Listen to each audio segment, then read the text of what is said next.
Hey everybody, welcome to the Dungeoncast. I'm Brian. And I'm William. This is the podcast where we talk about everything tabletop role-playing games. And today we are covering Rust Monsters. 1, 2, 3, 4. Welcome, adventurers, to the Dungeoncast. Hey, Brian. Hey Will. How you doing today? I'm feeling well lubricated. You got the WD-40? This is our second episode in our batch because we record in batches, and the gears are turning. The flow is good. Yeah, that's good. I agree. All the metal moves. Yeah, absolutely. Yeah. Absolutely.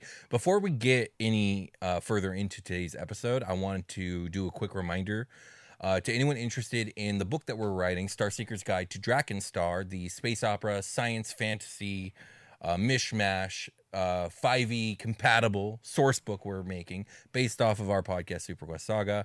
It's got everything in it from a bestiary of over 100 alien monsters to advanced technological devices and magical items, a species builder if you want to create your own custom alien species to play, new subclass options, an entirely new class called the Machinist, and much, much more. If you're interested in that or in supporting us in our making of it, check out drakenstar.com. Links in the description, and pre-order your book today. That's right. Go check that out. It sounds really awesome. Lots of stuff for your game. Yeah, let's get back to Rust Monsters. Let's do it.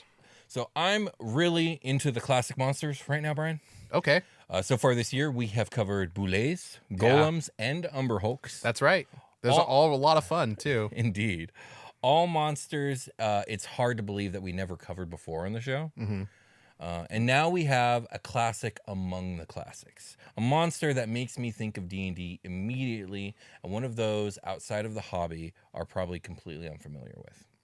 Have you ever heard of Rust Monster before this game? Will, before the game of Dungeons and Dragons was introduced to me and you made me fight Rust Monsters in like one of my first ever dungeon combats? I did. Yeah, I forgot about that. I didn't. I bet you didn't. My sword was already gone, so thank God for that. Then someone else's sword was gone. Yep. That wasn't great. Mm-hmm. Why do you send people in I swordless? was pretty brutal. I've never had the guys. balls to send anybody in weaponless, and you just did that to us. I mean, I just let it go, let it roll, let it Yeah. ride. It's wild times. No, before the game, no. I don't know. I've seen maybe things here or there where a weapon got hit with a spell that got or some energy beam and it obliterated the sword or whatever, aged and rusted. I don't know from what obscure cartoon or something I watched when I was a youngling, if you will. I don't know. A young. But nothing like a Rust Monster. Nothing like this. No. All right. Well, the Rust Monster. A monster that, unlike most, does not terrify players for the danger to life and limb they pose, but the danger to one's possessions. That's right.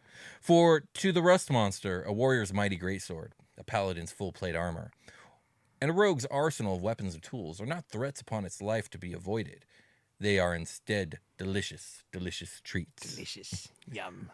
Also, get ready for some very unexpected planar lore and dragon lore this episode. Okay, I was wondering why the notes for this were so long when I was looking at it. Yeah, I wasn't expecting that either. But here we are. All right. A fully grown Rust Monster is roughly the size of a small pony. Oh. Yeah, they're quite big. I didn't know that. You fought babies?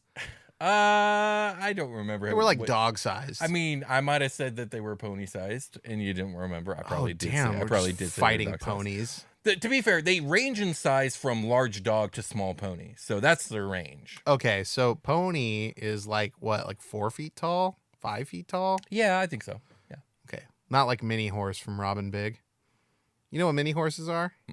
Oh yeah, I know what a mini horse is. Yeah, from mini horse dog to mini horse to pony. I guess so. That would be the 3 sizes of Rust Monster. 3 That's categories. It's like going to Starbucks. You can't just say small, medium, or large. You got to say tall, grande, or is it venti? Yeah, venti. So the Rust Monster's dog, mini horse, or pony size. Absolutely. Well, no, there's actually a new, bigger size because there are some specimens comparable to rhinoceroses in size, weight, and armor thickness. We just skip horse. We go to Clydesdale. Straight to rhino. They have 4 insect-like legs, jointed and barbed like a grasshopper's, and a squat humped body. Their bodies are covered in thick, bony or chitinous armor and are usually yellowish tan on the belly and rust red on the back. Their long tails end in a bony protrusion that looks like a double-ended paddle.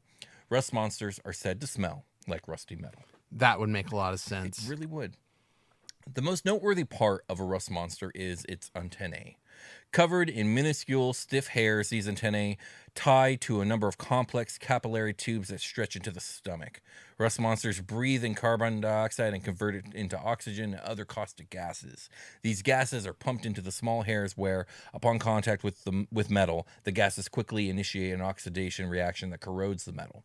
The name rust monster is something of a misnomer, though as they corrode any metal, not just iron, iron turns into rust, while other metals merely become coarse, worthless dust. Oh. A rust monster's carapace is covered in the same hairs as the antennae, corroding all metal coming into contact with its body. Only the bony flanges of a rust monster's tail are devoid of these hairs.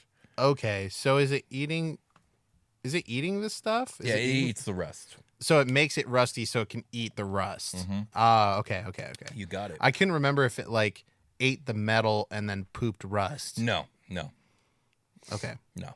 And then like because it bit the sword or whatever, it like rusted the sword. Yeah, exactly. That was because I remember our stuff turning into rust. Yep. All right. A rust monster's tail is used for stability and breathing with a gill-like structure that helps take in, along with the mouth and nostrils, enough carbon dioxide to produce the large supplies of oxygen they need to corrode metal. Males possess larger tails than females, which in addition to breathing, they use to attract the attention of potential mates. That's cool. There are also several regional variants said to exist. Shaggy blue-white frostfell rust monsters prowl some Arctic regions, supplementing oxidation with extreme cold to shatter metals. Oh. Moss rust monsters dwell in damp rainforests and swamps. Their infected hides riddled with dripping mossy spores. Dun and khaki-hued waste rust monsters roam desert landscapes, reducing metal they encounter into sand instead of rust.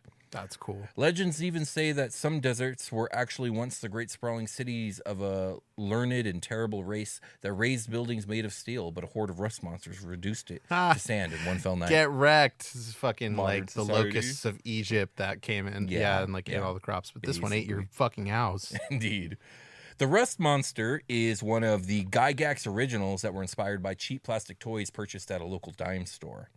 Specifically, it was a bag of small plastic toys euphemistically labeled prehistoric animals. One of the figurines looked like an absurd lobster with a propeller at the end of its tail, and Gygax was unable to think of any fearsome powers for such a monster. After some thought, he came up with the amusing idea that this non-lethal creature would not attack characters in order to eat them, but rather to eat their hard-earned possessions, especially those made of metal.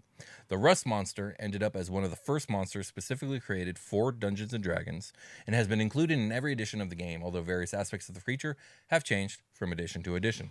Damn, this is like, how devastating is this depending on the party, right? Like, very Oh, bad. yeah. Very yeah, bad for this to absolutely, happen. Yeah. Most dwarves would rather face a squad of orcs than confront a single rust monster. See what I'm saying? Indeed. Exactly. Same, bro. Yeah. I'll kill those fucking orcs. I'll still have my sword at the end, and I can just sleep off the damage. Indeed. These strange, normally docile creatures corrode ferrous metals, then gobble up the rust they create. In doing so, they have ruined the armor, shields, and weapons of countless adventurers. Rust monsters most commonly roam subterranean passages in search of ferrous metals such as iron, steel, adamantine, and mithril to consume.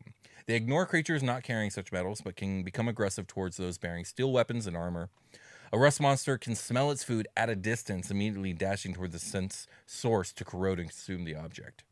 A rust monster doesn't care if the rust it consumes comes from a spike or a sword.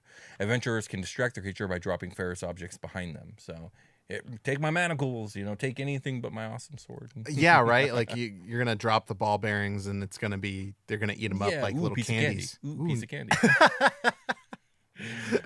Rust monsters are rarely found in large numbers, preferring to hunt alone or in small groups.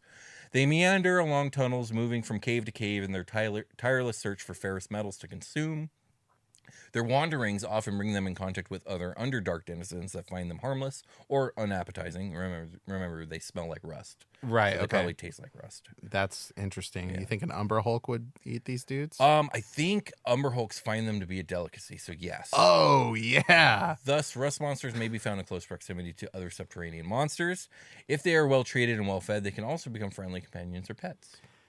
That'd be fun. You remember in the Phantom Menace where they're taking the submarine through the planet, Yeah. and there's always a bigger fish scene happens where the fish are trying to eat and they're getting eaten. Yep. Wouldn't that be fun to do in the Underdark? Oh, With, like, yeah, absolutely. yeah, like rats with full plate come out to fight you.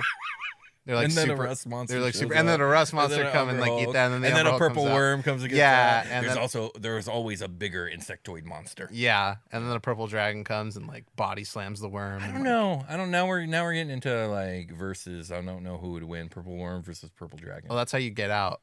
It's like okay, that's start happening, fighting. Yeah, and then you yeah. run up the purple worm. Too. Makes sense. Yeah. Like underground dwelling locusts, rust monsters wander the depths searching for metal in any form. Upon finding a place with suitable metallic food sources, a rust monster seeks out a den, preferring cramped, defensible tunnel complexes with several exits useful for evading predators, particularly umber hulks. Oh wow. Okay, I'm on point today. Indeed. When injured by metal-using enemies, rust monsters hide in their tunnels, relying on the cramped space to force as much contact with their corrosive carapaces as possible. Nice. Okay. Aside from their native Underdark, rust monsters might make their homes in a variety of other regions, eagerly relocating to any environment with an abundant metal food source. While mountains and ore-rich hills attract many of the creatures, the debris and metal-strewn sewers of most cities prove especially hospitable. Many civil officials dread rust monsters and the damage they could do on a community substructure.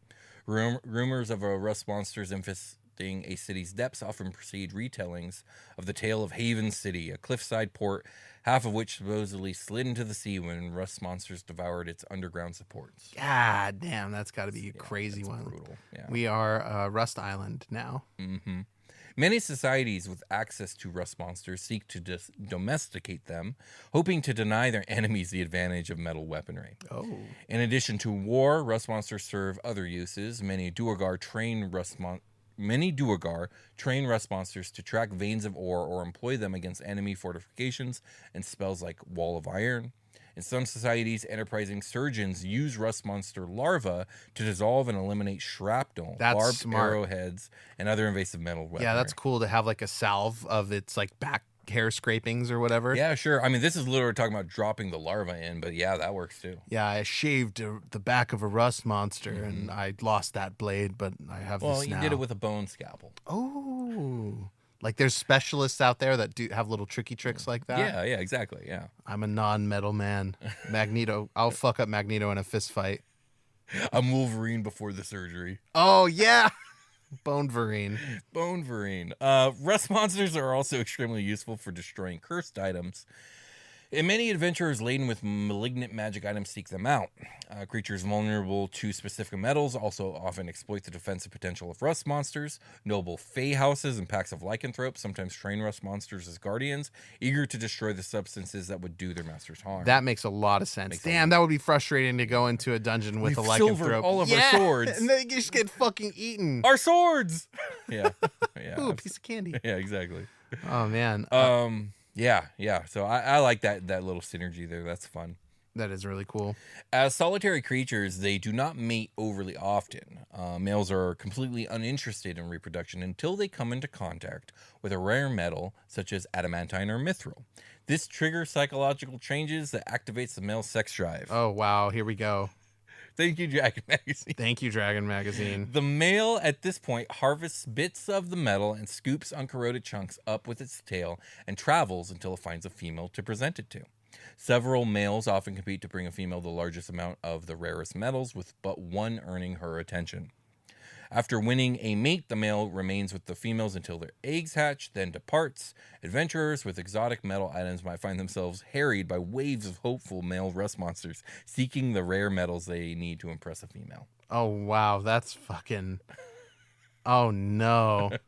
Like, what's wrong with these rust monsters? They're acting in a way I've never seen before. Yep. Rust monsters hatch from spherical iron-colored eggs. After a brief pregnancy, a mother lays her clutch of 8 to 12 sticky melon-sized eggs into deposits of metal-rich rock. Although the eggs require no special attention, both the parents stay nearby to ward away any hunters, particularly umberhawks, which view all rust monsters, but particularly their young, as delicacies. Okay. After approximately a month, the eggs hatch, each spilling out a tiny larval rust monster about the length of a man's forearm. These young have no appendages and look nothing more than bloated brownish maggots with moist antennae approximately a foot long.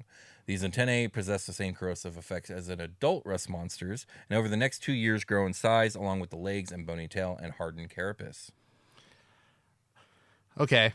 So nothing like particular on how exactly they mate, just that what they do. They conveniently skipped over the actual bone down process, because don't they get into that on Dragon Magazine? Sometimes they do. Yeah.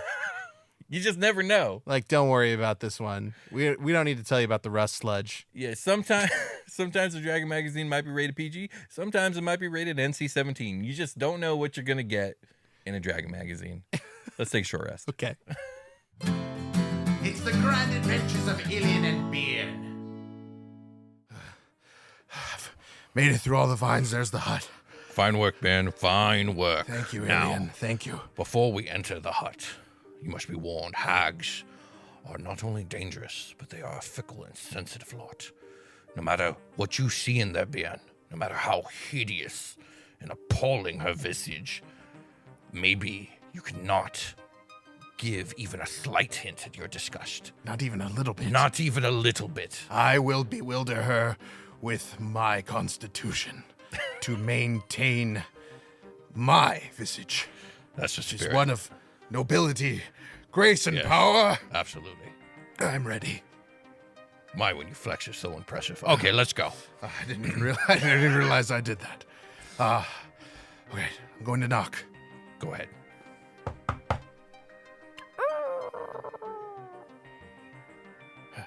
Hello? Is anybody there? Ilian should be go inside. I don't see anything. Yes, I am the wizard. I should step in first in this case. Okay. I am now stepping into the room. You did so good at that. You're in there.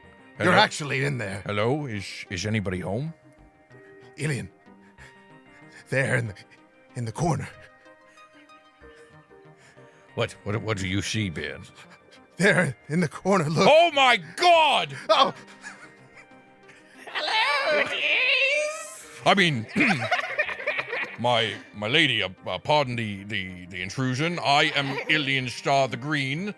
And I am Bjorn the Bewilderer. Hold it in, Ben. Hold it in. Oh, Hold God. it in.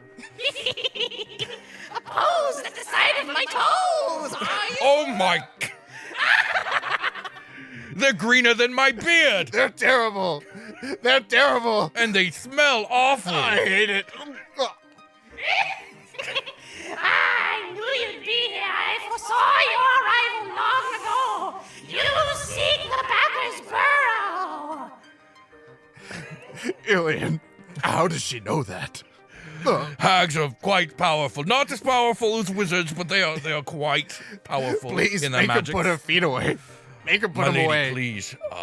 please put those feet into some sort of vessel, like a shoe. You would like that, wouldn't you? I very much would. Oh, no, actually, maybe under one condition. Yes, please. Name your Anything. condition. Oh, God. Maybe two conditions. Okay. I'll give you a choice. How about this? You bring me one baby. Living baby. Or, you ready for the or? Yes, I'm ready for the ore. You rub these dogs until I say you're done. Oh, Oh God! no, I couldn't. There has to be I a couldn't. baby There nearby. must be another way. We can't, listen, we can't sacrifice a baby. She didn't say human baby. Hey, listen, that's not, Ilian, that's not cool, man. That's not cool. You're right. That distracted me from the feet. I Oh, God, I'm apologize. back on the feet. Okay, we could just power through this, Ben. Just What? yes. Hagatha, What do you mean? We're here for the location called Backer's Burrow. I hear they hold the pendant of plenteous patrons there. And I must get my hands upon it. Yes, you've seen what lies on the other side, haven't you, Alien Star? Wizard of the Green! I know of your plight in your journey and your quest. I know what you seek, and I will give you those coordinates. But you better rub these dogs! Is that the only way? Or the baby. It's one or the other, bub. Ben, your hands are strong and supple. Please. Look, I cut through the vines, right? You were very brave to come in here. Maybe we should each take a foot. Get it over with fast. Oh, you're both gonna rub my feet, huh? I'd like that. Oh, God. Ben, look at me in my eyes. I'm looking. I'd rather look there. This is anytime than at those wretched, horrible feet. This will be worth the power given to us by the patrons. Together. Together! Ah!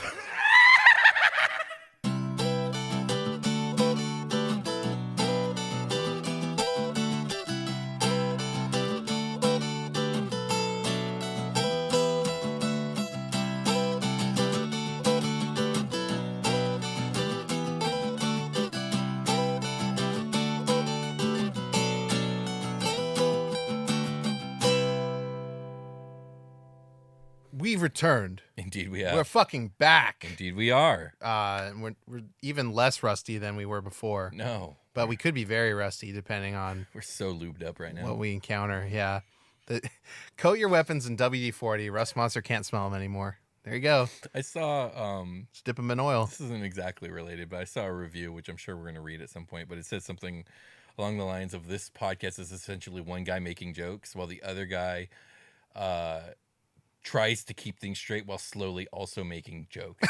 It's just fucking hilarious. I was like, that is a very accurate description of the show.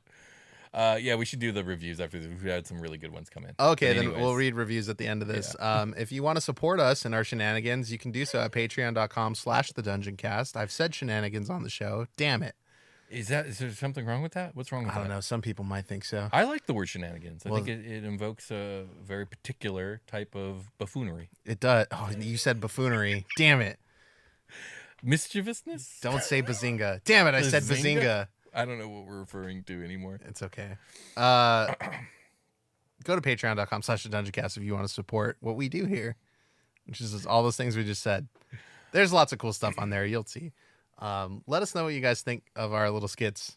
We're back to doing skits. Oh boy. They've heard 2 skits at this point. I know. I hope they came out good. The fucking skit they just heard came out great. I promise you. I haven't edited it yet, but it fucking was good. All right. It's if you want to advertise with Ilian and Bjorn, you can do that. Right now they're advertising our Patreon by questing for the pendant of plenteous patrons. Indeed. But they'll quest for you. They'll do a side quest if you want to pay them. For the curious, I actually built Ilian Star the Green in D&D Beyond. So yeah. It's a real character. All right, we ready? Yeah, we're ready. Good, because this is like the best part of this fucking lore right now. Oh, well, sorry for detracting from it for so long. Oh, sorry. Baldur's Gate 3. Go to YouTube. Oh, yeah. We're giving away a copy. All you got to do is subscribe. We are giving away the copy when we hit 50K subs on YouTube. So subscribe, like, and comment on a video. You'll be entered to win. Okay, now we can do it. Among the many fanciful theories proposed to explain the origin of rust monsters, scholars favor 2. The majority view holds that rust monsters originated on the harsh plane of Acheron, having carved out a successful niche there.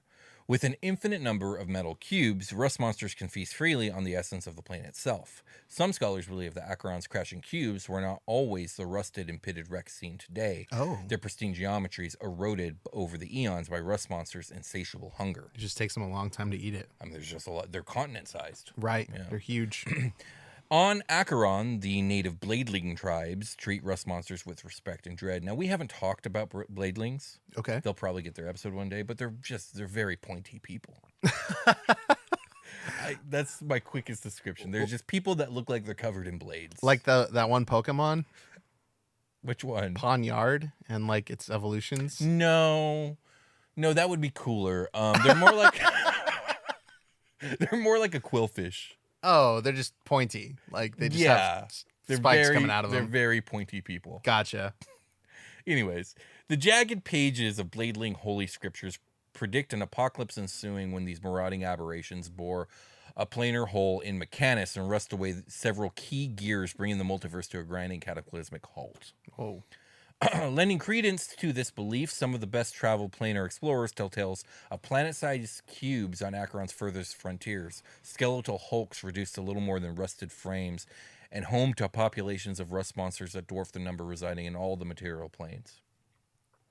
Whether this doomsday paranoia is founded or not, rust monsters seem to have fared quite well on the material plane and now feast upon its metals as ravenously as on Acheron's. Delicious. A divergent view of the origin of rust monsters holds that they are specifically bred to prevent the rise of technology. Oh, what? Some scholars believe an unnamed entity who once ruled several demiplanes far from the Great Wheel pronounced technology and technological creatures to be inimical or inimical to magic. Yeah. To magic and existing planar order. This intelligence, allegedly an amalgam of sentient plant life, created rust monsters from tiny planar parasites in hopes of eliminating the metal fundamental to many technologies. This rumor is supported in several ancient poetic sagas and songs, especially among nature-loving races and societies. Okay, what's the Great Wheel? The Great Wheel is basically the order of the cosmos with the outer planes. Oh, okay. I inner see. planes. I see. Yeah, They call it the Great Wheel. That's in the image in the DMG, huh? Yeah, so D&D's bounced between a few different cosmologies. There's the Great Wheel. There's also the Great Tree, which I think was like a 3.5 thing. Fourth edition has its own completely unique cosmology, which I don't think has a That's proper surprising. Psych. name. I know, right? It's actually really cool. It's actually really well structured. Oh, that's surprising. Psych. Yeah. I bet it fucking rules. It does. It kind of does. It's kind of really good.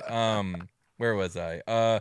Some sages speculate that rust monsters might be related to or the larval form of rust dragons. Oh, rust dragons? Excuse me? Yep. Here we go. The theory goes that the extremely few rust monsters who live long enough to reach old age somehow transport themselves to the plane of Acheron, where they ravenously consume the abundant metal from the plane's cubes for about 1 year. Afterwards, they encase themselves in cocoons made of spun metal, where they stay for 3 years. Following this period, they emerge from their cocoons as rust dragon wormlings. Whoa. Other studies claim that certain breeds of rust monsters seek out the eggs of metallic dragons and either taint the wormling within or transform themselves after feasting on the yolk. So it's unclear. Damn, that's weird. Okay. But we're going to talk a little bit about rust dragons because there won't be another opportunity, and I don't think we'll do a whole episode on them anyways. Okay, sure. Rust dragons are planar dragons native to Acheron that have an insatiable hunger for metal. Physically, rust dragons resemble different metallic dragons from the prime material plane, such as silver, copper, and brass, except that their scales seem to be covered by different forms of oxidation, and their wings are thin with an iridescent character. Moreover, rust dragons have somewhat insectoid traits, such as antennae and wings shaped in the resemblance of a butterfly's. Rust dragons' teeth are also unusual in the sense that they protrude from the creature's exoskeleton instead of its skull. Oh, wow. Okay. Yeah, so they're like insect dragons that eat metal. They sound scary. They Yeah, sound they terrifying. do. They very much do. The main sources of sustenance for rust dragons are ores and metals. They have a particular liking for adamantine, gold, mithril, iron, silver, and steel, but do not turn down other metals. They also enjoy eating meat, particularly vermin, as palate cleansers between servings of different metals, in order to better appreciate their subtle differences in taste. Oh, cool. Okay.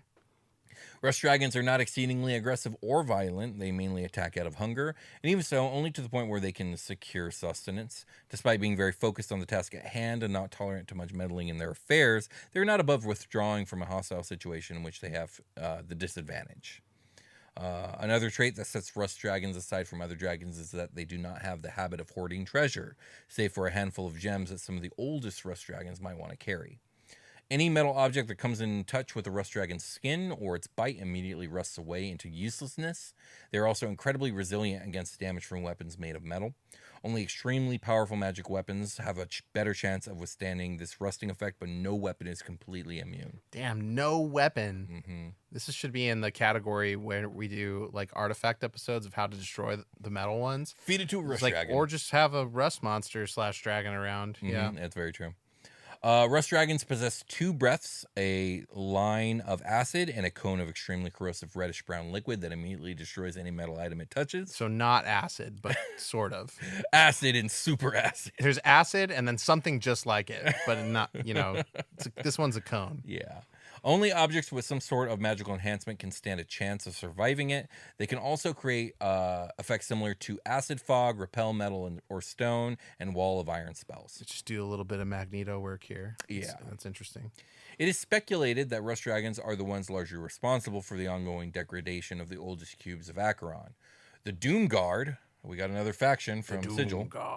The Doom Guard, a philosophical and political faction of the Outer Planes who believe that the decay and entropy of everything is not only inevitable, but a good thing, and what is supposed to happen, maintain that if left unchecked, rust dragons are capable of destroying the entire plane of Acheron within 1 millennium. Cool. No problem. That's like a minuscule amount of time to them. I know. So that is all I have on D&D Rust Monsters. But before we dive into the stat block, Pathfinder has Rust Monsters too. Sweet. Okay. They seem to be pretty much the same thing. Yeah. But I figure we could briefly go over the Pathfinder lore as well. Right. Okay. Let's do it. Of all the terrifying beasts an explorer might encounter underground, only the Rust Monster targets that which the average adventurer values most. His treasure. His treasure. Typically 5 feet long and weighing almost 200 pounds, the lobster-like Rust Monster would be frightening enough even without the alien feeding process that gives it its name. Rust monsters consume metal objects, preferring iron and ferrous alloys like steel, but devouring even mithril, adamantine, and enchanted metals with equal ease. Any metal touched by a rust monster's delicate antennae or armored hide corrodes and falls into dust within seconds, making the beast a major threat to subterranean adventurers and those dwarven miners who must defend their forges and compete for ore. Yeah, there's probably somebody on watch from Yeah. the dwarven mines for stuff like this. Yeah, That's a cool way to fuck up some dwarves before you go like battle them with your army. It's just like mentally destabilize them a little bit with rust monsters. Yeah, absolutely. Though rust monsters have no innate tendency toward violence, their insatiable hunger leads them to charge anything they come across that bears even trace amounts of metal, and any resistance is met with unthinking savagery. It's not unheard of for rust monsters in metal-poor areas to track escaped victims for days using their scent metal ability, provided the victims retain intact metal objects. Fortunately, it's often possible to escape a rust monster's attentions by throwing it a dense metal object like a shield and running in the opposite direction. Those who frequent areas infested with rust monsters quickly learn to keep a few stone or wooden weapons also close at hand. Yeah, so you can actually fight it without like having to lose that weapon. Yeah. Found in lost dungeons, deep caves, and abandoned mines, rust monsters are a bane to any adventurers who rely on armor, weapons, and other metal items. These strange-looking creatures grow to about 5 feet long, with 4 insectile legs and a long tail ending in a 4-pronged appendage, resembling a tiny windmill. However, it is the rust monster's feathery antennae that strike the fear in the hearts of battle-hardened warriors. For a single touch from even just one antenna can reduce an adventurer's most valuable tool into a useless pile of rust. Yeah. Sounds like you were going to say something. I changed my mind to say it closer to the end. I think it'd be better after these next couple things. Rust monsters aren't inherently aggressive creatures, but they're voracious oxidivores, meaning they consume the rust created by their antennae. The creatures savagely attack anything that gets between them and a possible meal, and they relentlessly pursue any source of metal. A rust monster can be distracted. We've already kind of talked about this. Blah, blah, blah. Rust monsters are a terrible scourge to mining communities. Absolutely. If a group of rust monsters discovers rich veins of ore, they can multiply quickly. By weakening tunnels, attacking workers, and consuming the source of the miner's livelihood, these aberrations have created many mountainside ghost towns. Yeah, I wonder if they get in there and like make the tunnels collapse and shit because they eat up all the ore. And like it probably wasn't done carefully. Exactly. Yeah. If you were going to choose a weapon to fight a rust monster with, what would you use? A bow and arrow. That's good. Stay away. Yeah, What if stay away. What if it snatched your metal arrowhead like out of the air and just fucking ate the tasty. I mean, that'd be Thanks for pretty shooting me badass. a snack. I mean, you could use stone arrowheads. I already used one of those plastic guns that they use in X-Men to like. Oh god, I forgot about the plastic guns from X-Men. My god, It's so stupid. Didn't they shoot like Yeah, it was like mutant anti-mutant darts? DNA darts. Yeah, So yeah. weird. Yeah, X3 sucked, bro. Yeah, It sucked. it's bad. But You got anything else to add? big club for me. Yeah, big. I just don't want to get close, but yeah, big club will do it. Big Yeah, club. Big club will do it. Yeah, like club. maybe Go Unga Bunga. yeah, Unga Bunga. Mm-hmm. Uh-huh. I played a game called Poetry for Caveman, Oh yeah. and it comes with a blow up club, like Uh-huh. an Unga Bunga stick, Yeah. and the trick of the game is to like you're doing you're doing charades almost, but you can speak, but you can only say words with one syllable, and they can't be the words on like the card you're prompted with. Oh, that's fun. I Yeah, like that. it was a lot of fun. Yeah. I don't know, like Unga Bunga stick reminded me of that. It doesn't have anything to do with Rust Monsters. That'd be cool Patreon content. We just play fun games like what you just said. That would be fun. Caveman do good against Rust Monster. Unga Indeed. Bunga stick Caveman smash Rust Monster dead. You got a stat block to read? Oh yeah, I do. I was like waiting for you to call for a long rest. For a No, second no, there. we got a stat block. We do have a stat block. Actually, I was thinking too much about my big club to to pull it up, but I have it right here. The Rust Monster is a medium monstrosity, unaligned. Its armor class is 14 natty. HP is 27 or 5d8 plus 5. Speed is 40 feet. It's got a strength of +1, a dex of +1, a con of +1, and intelligence of -4. Fuck, it's dumb. It's not very smart. Me eat metal. Try not get unga bungad. Wisdom +1, charisma -2. Because damn, these things are ugly. They're not ugly, pretty. and They're they not do ugly pretty. things. Yeah. They have dark vision of 60 feet. Surprise. Passive perception of 11. Languages, none. No languages. Yeah, they dumb. They eat metal. Challenge rating is 1/2. It yields 100 XP when defeated. Proficiency bonus is +2. Iron Scent. The Rust Monster can pinpoint by scent the location of ferrous metal within 30 feet of it. Not as far as I thought it would be, but enough to know who it's attacking next. Rust Metal. Any non-magical weapon made of metal that hits the Rust Monster corrodes. After dealing damage, the weapon takes a permanent and cumulative -1 penalty to damage rolls. Have fun keeping track of that. Wow, it actually says that there. If its penalty drops to -5, the weapon is destroyed. What I do for these situations as a DM is I'll take a spare D6 I have and like put little counters next to people's minis It's a good way to do it. or something like that. Or the if character you're sheet. using a VTT, there's usually like little counter icons you can put on the tokens. Yeah, or just, old classic, write it down if you're Or that tracking that's combat. Me. That's yeah. exactly what I would do. It's not a bad idea. It works. So at that -5, the weapon's destroyed. Non-magical ammunition made of metal that hits the Rust Monster is destroyed after dealing damage. So cool. It's not like you fucking fire a crossbow bolt at it and it evaporates. No, yeah. But you actually hurt it. It's like, the thing I love has wounded me. Actions. Bite. Melee weapon attack +3 to hit with a reach of 5 feet on one target. It's going to hit for 5 or 1d8 + 1 piercing damage. Now, if this bites a person on the armor, like if it's going to do a bite and it misses, sometimes I calculate a miss by like it hit your armor. Yeah. I would say that I rust wouldn't do shouldn't that happen here. here. Yeah, No. because it's detrimental. Well, the bite doesn't actually do. So I know the lore says one thing, but when we're running the monster as written, only the antenna action will actually do the rusting. Oh, okay. And when you attack it Yeah. and like make contact with And it, like I said, this stuff changes from edition to edition. There, like 4th edition, this thing had like a bite and a tail attack, and everything rusted everything. Okay, that but- sounds like what should be happening. Well, kinda. before that though, I think from 3rd edition back, it never even had a bite attack. It only had it rusted your shit attack. So, like it changes, as these things do, and we'll see what happens next year. Oh, with yeah. the realignment of the rules. We'll see. Antenna. The Rust Monster corrodes a non-magical ferrous metal object it can see within 5 feet of it. If the object isn't being worn or carried, the touch destroys a 1-foot cube of it. That's a lot. If the object is being worn or carried by a creature, the creature can make a DC 11 dexterity saving throw to avoid the Rust Monster's touch. If the object touched is either metal armor or metal shield being worn or carried, it takes permanent and cumulative -1 penalty to the AC it offers. Big oopsies. Armor reduced to an AC of 10 or a shield that drops to a +0 bonus is destroyed. If the object touched is a held metal weapon, it rusts as described in the rust metal trait. Okay, so held metal stuff just is instant destruction. A shield can only get hit twice before it is destroyed. Yeah. And then your armor, it varies, but full plate, it would take 8 touches to destroy it. Right. Good thing that you guys stole all those metal bowling balls from the vault that you broke into last dungeon or whatever, and now you like.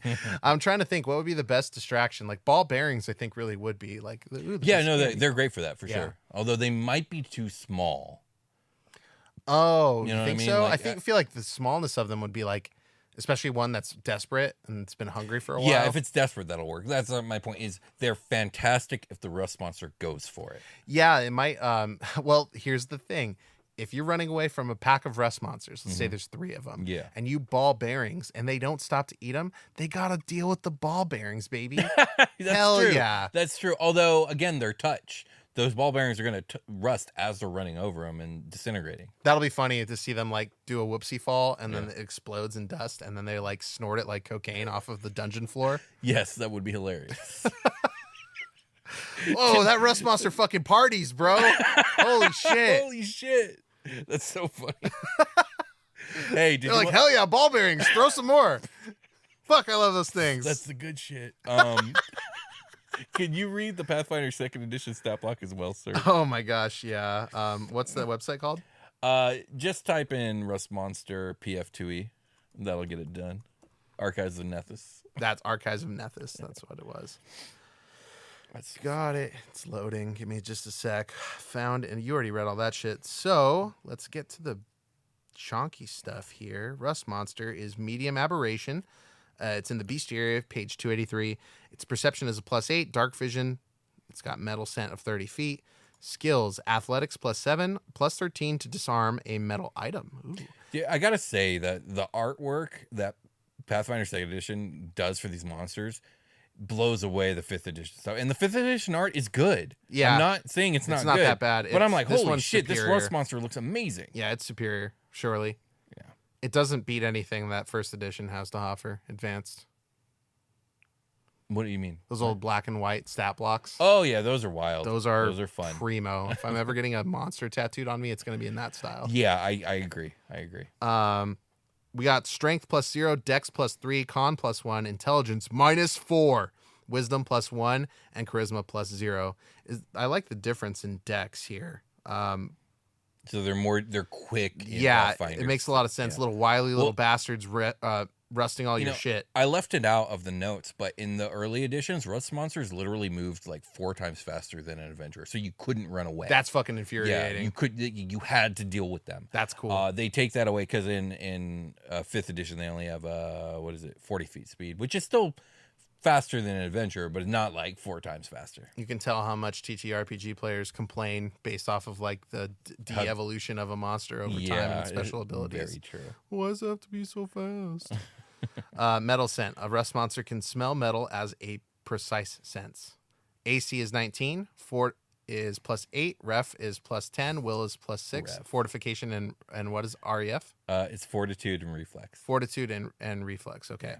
HP is 4. I'm new to Pathfinder. We only played a few games of it. It was fun. Yeah, it was fun. HP is 40. Tail trip. Trigger A creature carrying a metal item attempts to move out of a square within reach of the rust monster's tail. Effect: the rust monster makes a tail strike against the triggering creature. Speed is 35 feet. Climb is 10 feet. It can do a single action melee antenna +10. That's +5/+0. Finesse effect rust. Another melee for mandibles. That's at a +8. +3 -2. Finesse damage is 1d10 +4 piercing. Just a quick reminder: the multiple pluses and minuses is like Subsequent attacks, right? subsequent exactly. Yeah. I'm remembering. Yeah. Yeah. So like you would roll a +10 on the first attack, and if you decide to use your remaining 2 actions to attack, +5 and +0, and then +3 -2 on the next one. Melee tail for a single action is going to be a +8, and then a +3, and then a -2. Finesse damage is going to be 1d4 +2 bludgeoning plus improved knockdown, which is like knockdown but better. Antenna, disarm, 1 action. The rust monster attempts to disarm a metal item a creature is holding using its antenna with the same modifier as an antenna strike. On a success, the item is subject to the rust monster's rust ability, see below, in addition to the effects of the disarm, and if the check to disarm is a critical success, the rust monster drops the item on the ground in its own space. Rust. A rust monster's antenna causes metal to rapidly rust and corrode. It succeeds at an antenna strike or disarm attempt with its antenna. The rust unattended The rust monster deals 2d6 damage, doubled on a critical hit, to a metal item the target is wearing or holding, ignoring its hardness. If the rust monster hits an unattended metal item, the item takes this damage automatically. If a creature uses the shield block reaction with a metal shield against an antenna attack, the shield is automatically broken, but no other item is rusted on that attack. Yeah. Well, there you go. And then there's a little section that says feared and loathed, because they most definitely are. Yes, they most definitely are. I'm always reminded that Pathfinder 2nd Edition literally has like a rule for everything. And like For everything, if yeah. you obviously Quantifies it all. it's difficult to memorize all these rules, but if you do, like if you and your whole group really have these rules down, like this gameplay just sounds so good. It sounds very rich and specific, and you know yeah. exactly what's going to happen when something happens. Yeah. So Pathfinder's done a really good job of having CRPG games made based off the rule sets for first edition. Mm-hmm. I've heard, I haven't looked into it in a while, but I've heard that the next one is going to have the second edition rule set. I'm not the biggest fan of the first edition rule set, even though I deeply respect it, and I've played those CRPGs, and they are good. But the idea of a CRPG based off this rule set is way more exciting. I'm also excited about Baldur's Gate 3 because it's based off the 5th edition rule set. Everyone seems really hyped about dude, Baldur's Gate. I've heard nothing but good things. I can't wait to play it. We're going to play it on the channel at least once. Okay. I would like to do a full playthrough, but I'm not going to hold you to that because it's a long game. Yeah, we'll see what we have time for, but we'll try to play some. Yeah, that's everything that's here. All right. Well, if we got nothing else, let's take a long rest. Let's do it. All right.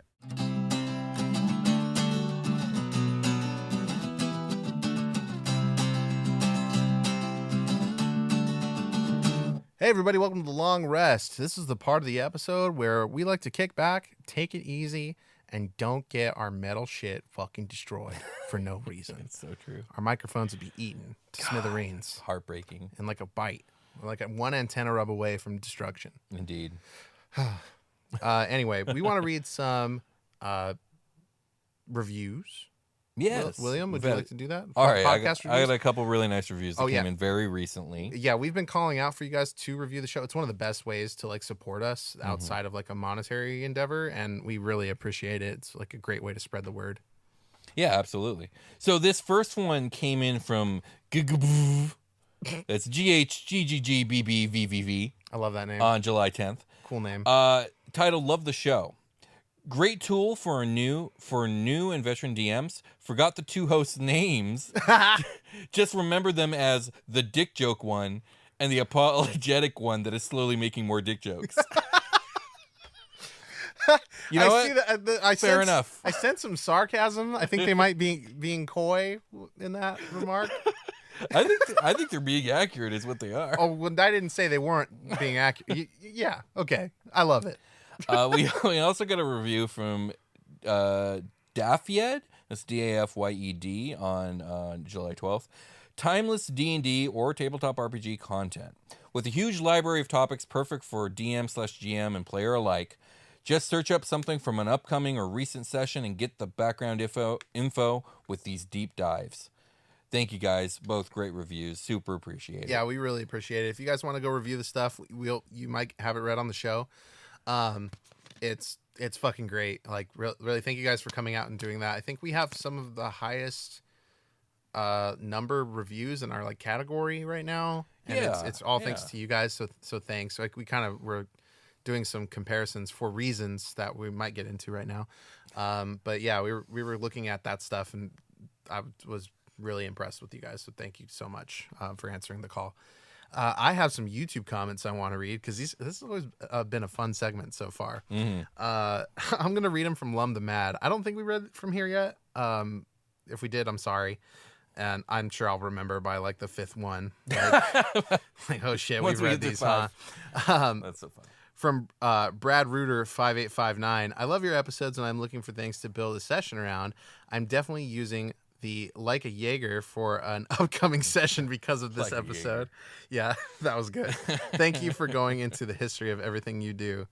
From SD 0605, who we've loved seeing your YouTube comments for some time now, and you're, I believe, on Patreon now. So thank you so much. But it says, I love Realm stuff. So cool you guys are a part of it now.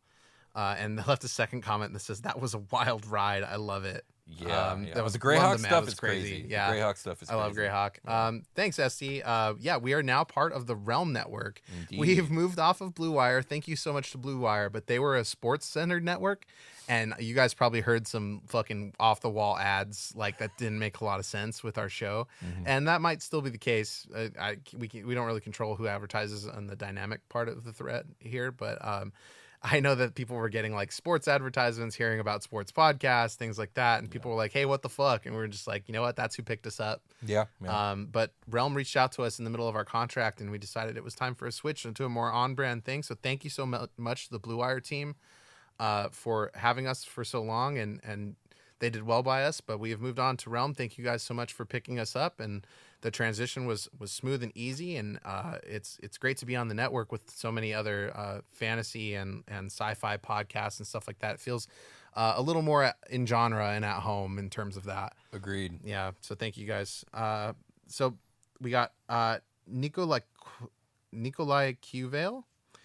Been loving Year of the Artifact so far. Looking forward to the Eye and Hand of Vecna. And I'm waiting. That's coming later this year. Yeah, Will's saving it for the end of the year. Spooky October time. Chris B49. Oh yeah, Chris B4997. Damn, Crispy, Bro. I got sorry to interrupt Crispy here, but I got 5 Artifact episodes in a row ready for October. Oh, October's gonna be sick this year. We do a spooky thing. May the mighty Demogorgon see fit to bestow upon me the new D&D game, Baldur's Gate 3. And you've done everything you need to do, Crispy, to get it. Thank you, Crispy. Thank you. Cesrin says, I will find a way to plop a modified version of this into my homebrew campaign at some point in the future. That's fucking cool. It was beyond me to insert some Lum the Mad equipment. I saw, maybe we'll get to it in here, some comments I saw about people like utilizing it. Jordan Warren 8589. Seriously though, you are the best Dick Joke podcast, and you're pretty great at ttrpgs too. Oh, well, thanks, Jordan Warren. Thank you very much. I'm glad that you appreciate the things about the podcast that I appreciate about the podcast. Ryan McConnell 2259 says, these guys got me through COVID D&D withdrawal. Hope to get Baldurs. I'm glad we could do that. COVID was super hard for everybody. I'm glad we're mostly on the other side of it here.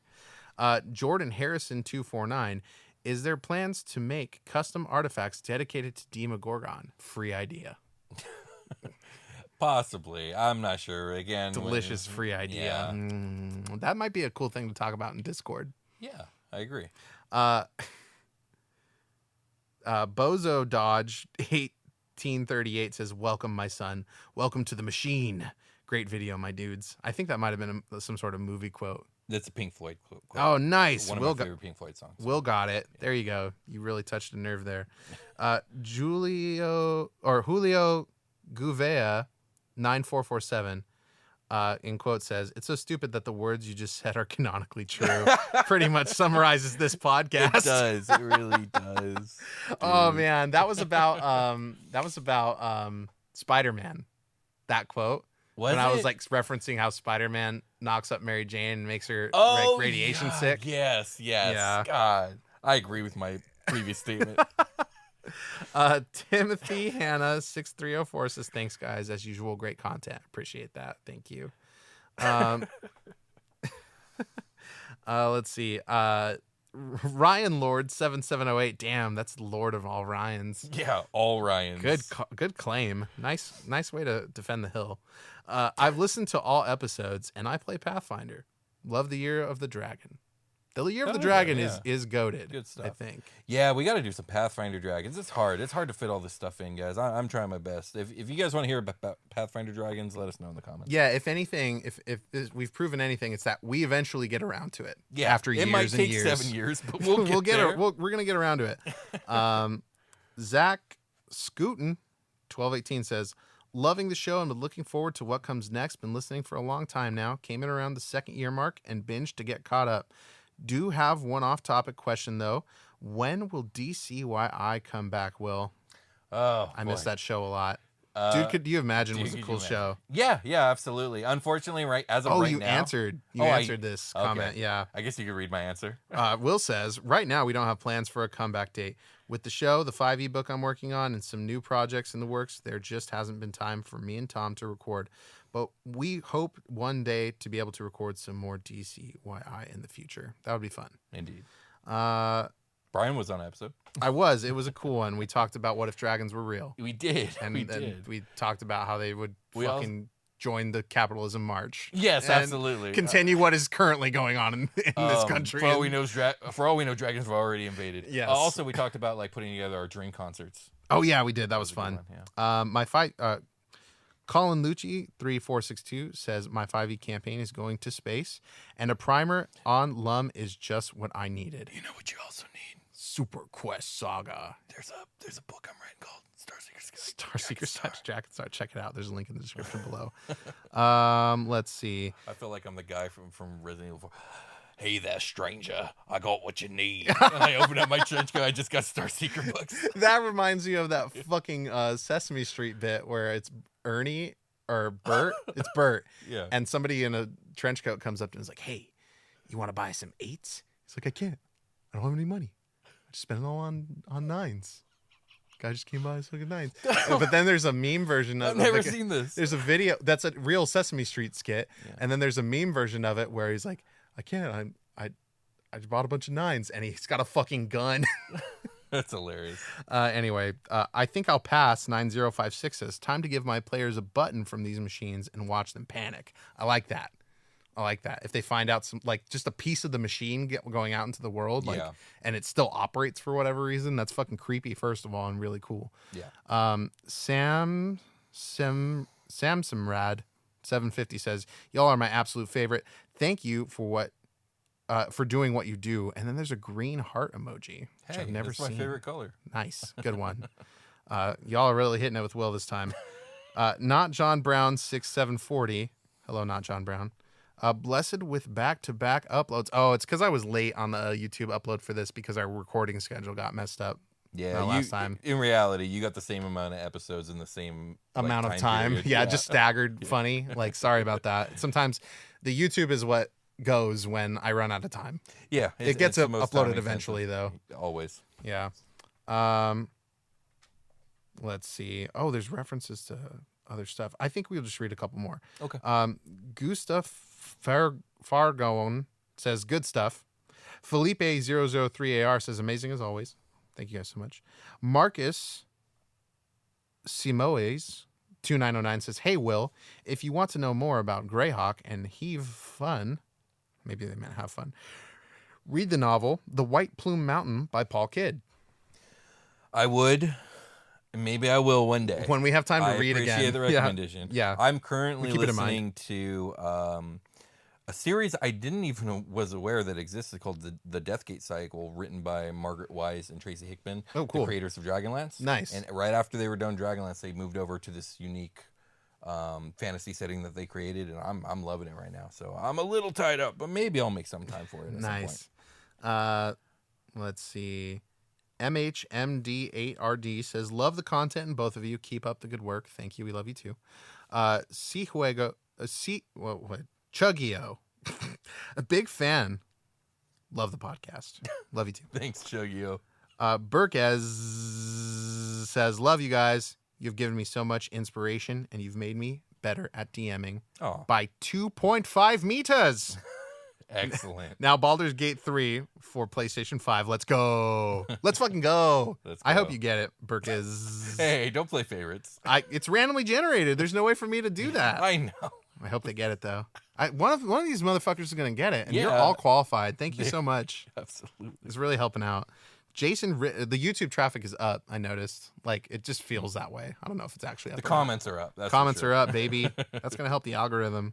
Indeed. Jason Richard 8448 on my way to join the Kickstarter and can't wait to see all the super cool artifacts you've got left for this year. Fact check: Kickstarter's over. You're on the backer kit. Yeah. No, thank you so much. We really appreciate that. And Dylon Chalette 5776. You guys are amazing. Even better than a KFC spicy chicken sandwich. Whoa. When I drive to and from work, you guys are who's playing. Fuck yeah. Captain Drastic. I think that stands for Captain. Cap T Drastic. I love that you guys covered these ones. I always love the gonzo sci-fi stuff in OD&D and AD&D. We do too. I agree. I've been commenting on that lately. Cernunos3031, love you guys. And if you ever find yourself in that machine, don't push the big red button. It causes Lum's red rocket to appear underneath, causing everything around for 20-foot radius to be feared for 1d10 rounds, although human males are stricken with uncontrollable laughter instead. You don't want me to DM. I think I might. Well, you look confused. Did you miss the dick joke? I was going to say, is that a dick joke? It's a dick joke. Sounds like a dick joke. It's a dick joke. It's Lum's red rocket. Stupid. Yeah.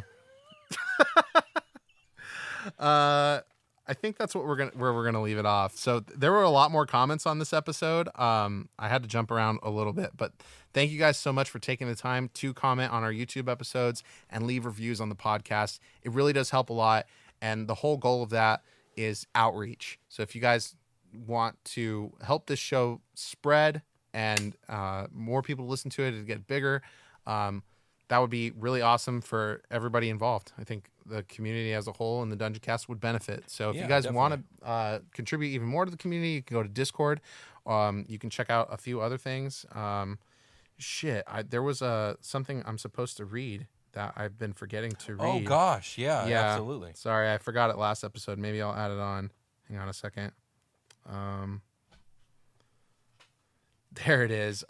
We're in partnership with Diversity Saves. It's a 501c3 nonprofit organization created by a collection of BIPOC and LGBTQ plus members of the TTRPG community who are committed to the promotion and uplifting of marginalized communities in the tabletop role-playing game industry through promotion, education, and distribution of grants to help fund new projects led by marginalized creators. We personally know the people that founded this organization and are super proud of them for doing this and are really stoked to be supporters of it and to sort of partner up in this way. So if you guys want to go there, there's a link in the description below. You can go donate an amount of money to them and really help out this marginalized community that could really use your support. And we definitely want to support them and do that. So thanks. I forgot to tag it last episode.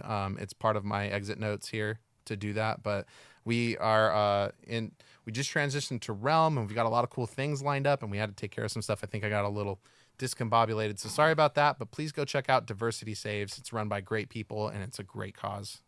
I think after that though, we can call it a game. Let's call it a game. We'll talk to you guys later. Bye.